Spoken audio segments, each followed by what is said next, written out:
ओम शांति। ओम शांति।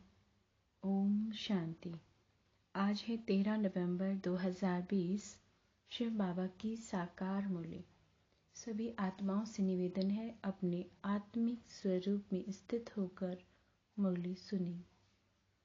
आज बाबा क्या कहते हैं? बाबा कहते हैं, मीठे बच्चे, यह भूल भुलैया का खेल है। तुम घड़ी घड़ी बाप को भूल जाते हो। निश्चय बुद्धि बनो तो इस खेल में फंसेंगे नहीं। प्रश्न है, कयामत के समय को देखते हुए तुम बच्चों का कर्तव्य क्या है? उत्तर, तुम्हारा कर्तव्य है अपनी पढ़ाई में अच्छी रीति लग जाना और बातों में नहीं जाना है। बाप तुम्हें नैनों पर बिठाकर गले का हार बनाकर साथ ले जाएंगे। बाकी तो सबको अपना अपना हिसाब किताब चुकतो करके जाना ही है। बाप आए हैं सबको अपने साथ ले जाने। गीत है दूर देश का रहने वाला। ओम शांति। रूहानी बाप रूहानी बच्चों को बैठ समझाते हैं। भारत खास दुनिया आम सब विश्व में शांति चाहते हैं। अब तो यह समझना चाहिए, जरूर विश्व का मालिक ही विश्व में शांति स्थापन करते हैं। गॉड फादर को ही पुकारना चाहिए कि आकर विश्व में शांति फैलाओ। किसको पुकारे वह भी बेचारों को पता नहीं। सारे विश्व की बात है नहीं। सारे विश्व में शांति चाहते हैं। अब शांति का धाम तो अलग है, जहां बाप और आप आत्माएं रहती हो। यह भी बेहद का बाप ही समझाते हैं। अब इस दुनिया में तो ढेर के ढेर मनुष्य हैं, अनेक धर्म हैं। कहते हैं एक धर्म हो जाए तो शांति हो। सब धर्म मिलकर एक तो हो नहीं सकते। त्रिमूर्ति की महिमा भी है। त्रिमूर्ति के चित्र बहुत रखते हैं। यह भी जानते हैं ब्रह्मा द्वारा स्थापना किसकी? सिर्फ शांति की थोड़ी ही होगी। शांति और सुख की स्थापना होती है इस भारत में ही 5000 वर्ष पहले, जब इनका राज्य था, तो जरूर बाकी सब जीव आत्माएं जीव को छोड़ अपने घर गई होंगी। अब चाहते हैं एक धर्म, एक राज्य, एक भाषा। अब तुम बच्चे चाहते हो बाप शांति सुख संपत्ति की स्थापना कर रही है। एक राज्य भी जरूर यहाँ ही होगा ना। एक राज्य की स्थापना हो रही है। यह कोई नई बात नहीं। अनेक बार एक राज्य स्थापन हुआ है। फिर अनेक धर्मों की वृद्धि होते होते झाड़ बड़ा हो जाता है। फिर बाप को आना पड़ता है। आत्मा ही सुनती है, पढ़ती है। आत्मा में ही संस्कार है। हम आत्मा भिन्न भिन्न शरीर धारण करती हैं। बच्चों को इस शरीर निश्चय बुद्धि होने में भी बड़ी मेहनत लगती है। कहते हैं बाबा घड़ी घड़ी भूल जाते हैं। बाप समझाते हैं ये खेल भूल भुलैया का है। इसमें तुम जैसे फंस गए हो। पता नहीं हम अपने घर अथवा राजधानी में कैसे जाएंगे। अब बाप ने समझाया, आगे कुछ भी नहीं जानते थे। बाबा कहते हैं आगे कुछ भी नहीं जानते थे। आत्मा कितनी पत्थर बुद्धि बन जाती है।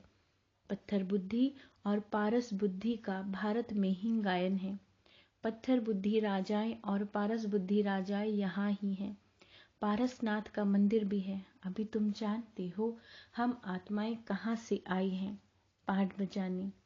आगे तो कुछ भी नहीं जानते थे। इनको कहते हैं कांटों का जंगल।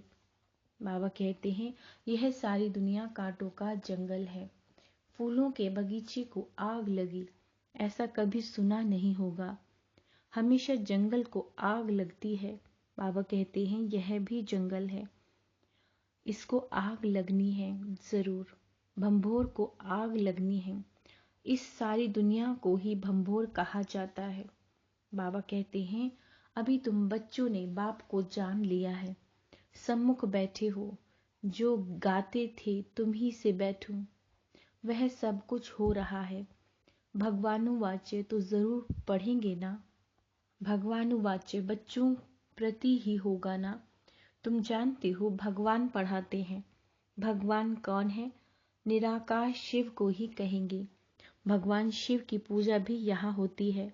बाबा कहते हैं सतयुग में पूजा आदि नहीं होती, याद भी नहीं करते भक्तों को सतयुग। बाबा कहते हैं भक्तों को सतयुग की राजधानी का फल मिलता है।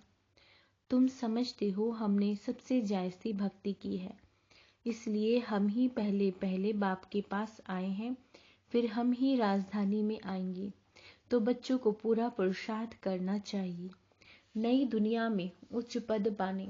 बच्चों की दिल होती है अब हम जल्दी नए घर में जाएं। बाबा कहते हैं शुरू में ही नया घर होगा, फिर पुराना होता जाएगा।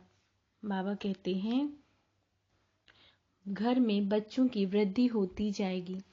पुत्र पौत्रे पर पौत्रे वह तो पुराने घर में आएंगे ना, कहेंगे हमारे दादा परदादा का यह मकान है।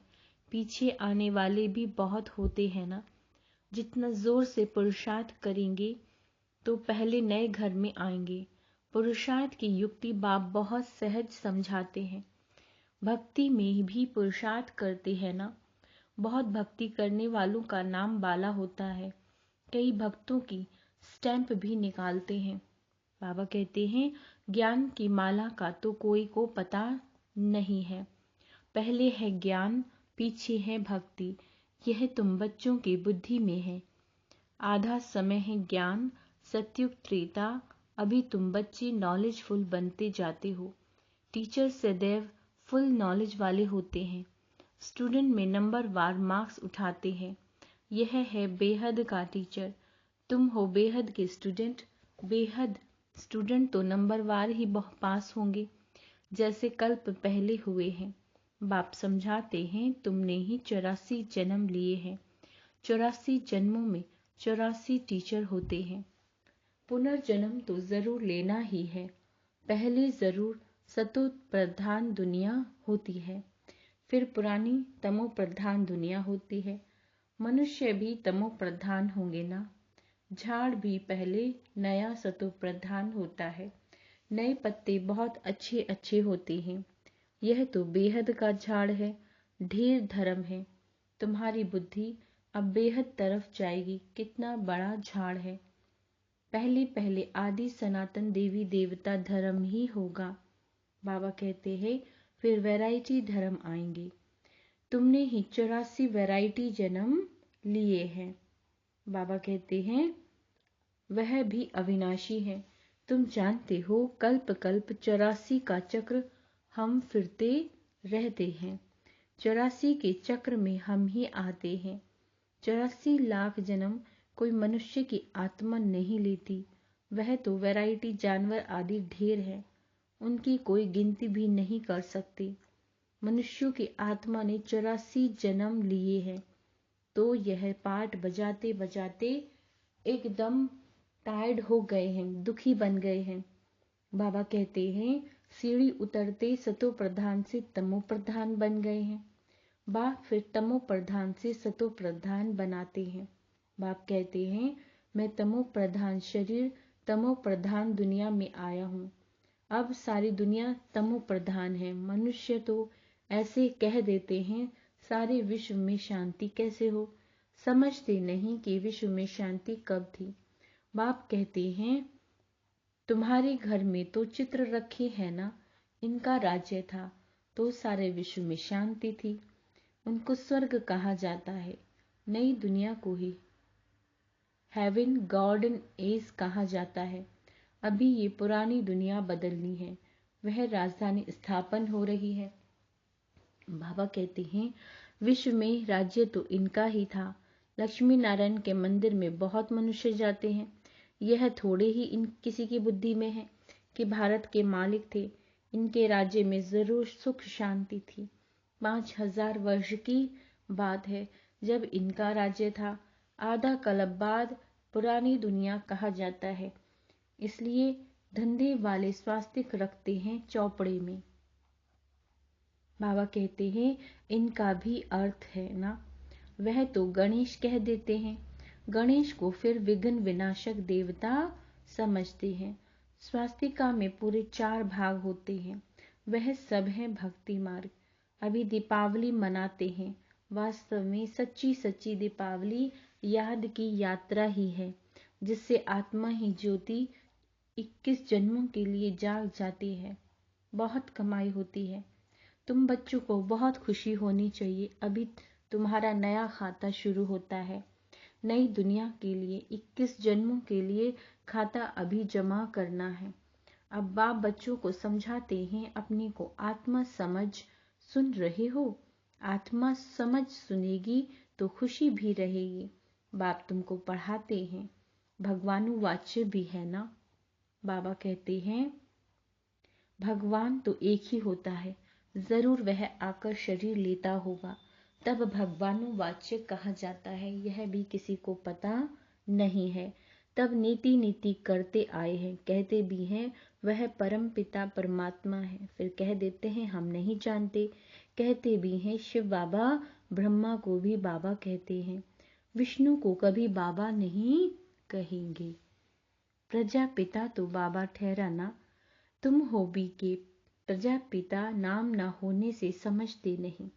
इतने ढेर बीके हैं तो जरूर प्रजापिता भी होगा, इसलिए प्रजापिता अक्षर जरूर डालो तो समझेंगे प्रजापिता तो हमारा ही बाप ठहरा। नई सृष्टि जरूर प्रजापिता द्वारा ही रची जाती है। हम आत्माएं भाई भाई हैं, फिर शरीर धारण कर भाई बहन हो जाते हैं। बाप के बच्चे तो अविनाशी हैं, फिर साकार में बहन भाई चाहिए, तो नाम है प्रजापिता ब्रह्मा। परंतु ब्रह्मा को कोई हम याद नहीं करते। याद लौकिक को करते हैं और पारलौकिक को करते हैं। प्रजापिता ब्रह्मा को कोई याद नहीं करते। दुख में बाप का सिमरन करते हैं, ब्रह्मा का नहीं। कहेंगे हे भगवान हे ब्रह्मा नहीं कहेंगे। बाबा कहते हैं सुख में तो किसी को भी याद नहीं करते। यहाँ सुख ही सुख है, वहां पे सतयुग में यह भी किसी को पता नहीं। तुम जानते हो इस समय है 3 बाप। भक्ति मार्ग में लौकिक और पारलौकिक बाप को याद करते हैं। बाबा कहते हैं सतयुग में सिर्फ लौकिक को याद करते हैं, संगम पर तीनों को याद करते हैं। लौकिक भी है परंतु जानते हैं वह हद का बाप, उनसे हद का वर्षा मिलता है। अभी हमको बेहद का बाप मिला है, जिससे बेहद का वर्षा मिलता है। यह समझ की बात है। अब बेहद का बाप आए हैं ब्रह्मा के तन में, हम बच्चों को बेहद का सुख देने, उनका बनने से हम बेहद का वर्षा पाते हैं। यह जैसे दादे का वर्षा मिलता है। बाबा कहते हैं ब्रह्मा द्वारा। बाबा कहते हैं ब्रह्मा द्वारा। वह कहते हैं वर्षा तुमको मैं देता हूँ, पढ़ाता मैं हूँ। ज्ञान हमारे पास है, बाकी ना मनुष्यों में ज्ञान है ना देवताओं में। ज्ञान है मेरे में, जो मैं तुम बच्चों को देता हूँ। यह है रूहानी ज्ञान। तुम जानते हो रूहानी बाप द्वारा हमको यह पद मिलता है। ऐसे ऐसे विचार सागर मंथन करना चाहिए। गायन है मन के जीते जीत मन के हारे हार। वास्तव में कहना चाहिए माया पर जीत, क्योंकि मन को तो जीता नहीं जाता। मनुष्य कहते हैं मन की शांति कैसे हो। बाप कहते हैं आत्मा कैसे कहेगी कि मन की शांति चाहिए। आत्मा तो है ही शांति धाम में रहने वाली। आत्मा जब शरीर में आती है तब कार्य करने लग पड़ती है। बाप कहते हैं तुम अब स्वधर्म में टिको, अपने को आत्मा समझो। आत्मा का स्वधर्म है शांत, बाकी शांति कहाँ से ढूंढेगी। इस पर रानी का भी दृष्टांत है हार। सन्यासी दृष्टांत देते हैं और फिर खुद जंगल में जाकर शांति ढूंढते हैं। बाप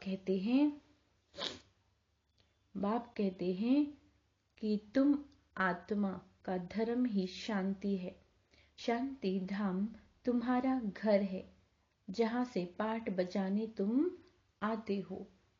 शरीर से फिर कर्म करना पड़ता है। बाबा कहते हैं शरीर से क्या करना पड़ता है? कर्म करना पड़ता है। शरीर से अलग होने से सन्नाटा हो जाता है।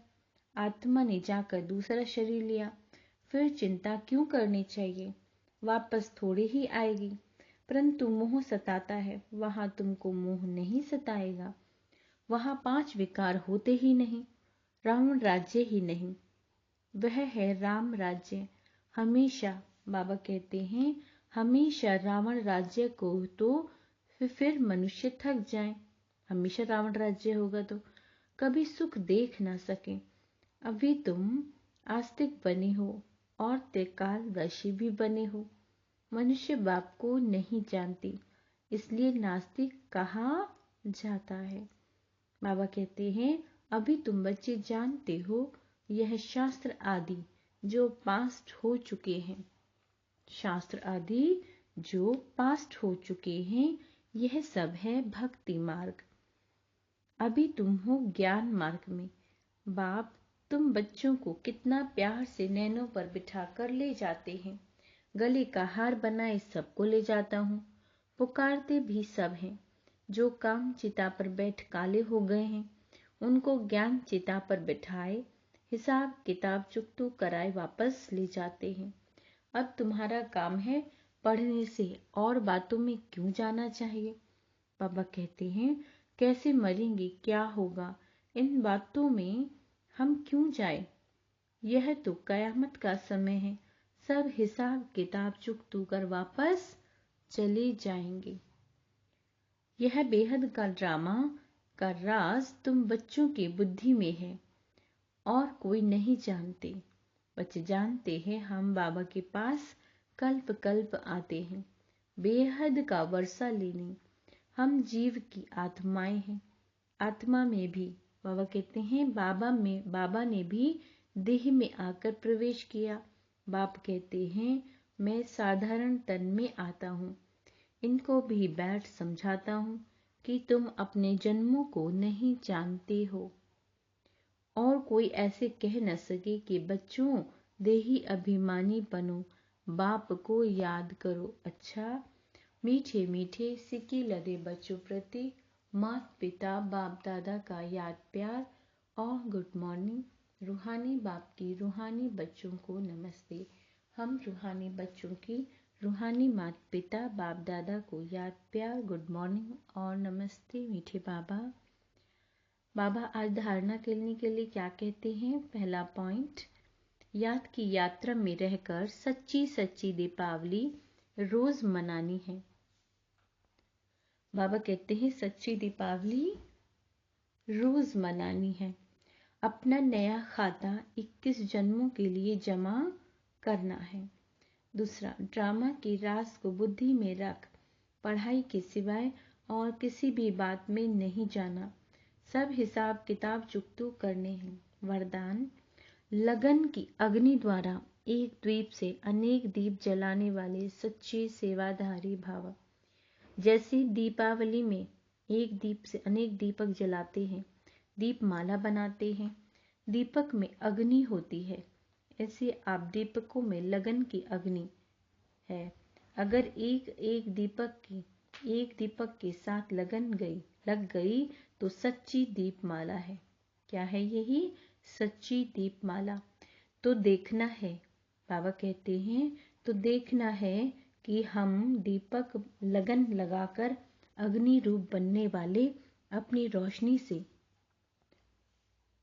तो देखना है कि हम दीपक लगन लगाकर अग्नि रूप बनने वाले अपनी रोशनी से अज्ञानता का अंधकार मिटाने वाले ही सच्चे सेवाधारी हैं। स्लोगन, एक बल एक भरोसा, एक बल एक भरोसा। इस पाठ को सदा पक्का रखो तो बीच भंवर से सहज निकल जाएंगे। अच्छा, ओम शांति।